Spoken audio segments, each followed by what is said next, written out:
currently where we're staying, where we're working this is a rural setting. We are in rural Africa. Most of our clients are farmers who dig almost the whole day. They rarely eat maybe meat or fatty foods. It's rare. A few years ago, actually about 5 years ago, ECGs in our setting were a bit rare actually. Doing ECGs and being used was a bit unusual. Partly because of one, the cost of ECG, and two, also the difficulties in doing an ECG too.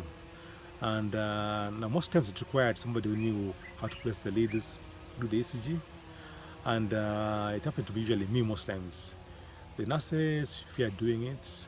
The medical officers feared also doing it too because they feared putting the leads wrongly. And also lastly, also the cost to the patient too. Because we used to use disposable electrodes, which basically are not very easy to find in town, and also come at a cost. So meaning the cost for ECG for a patient was fairly significant. If you use the device by LevMed, the belt, it is first of all, it's a cheap equipment because you don't require to buy any electrodes, any paper.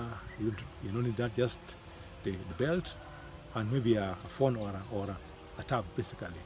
And secondly, anybody can place the leads, whether they're educated, not educated, whether they have been to medical school, nursing school, they can all do it. It's very easy.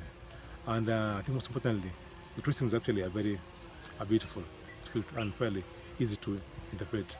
And so I think going forward, I think for Africa, rural Africa, even parts of Africa, I think doing ECG will soon become actually a routine, and should be a routine, both in the ward and also in the outpatient department too. What you're not seeing both in the outpatient clinic and in the wards is a lot of hypertension, left ventricular hypertrophy, and a few other abnormal ECG findings too. So thinking about it now, I think most of the patients we see, they may actually require to have an ECG, because from what I think currently, hypertension, left ventricular hypertrophy is very common and very easily missed.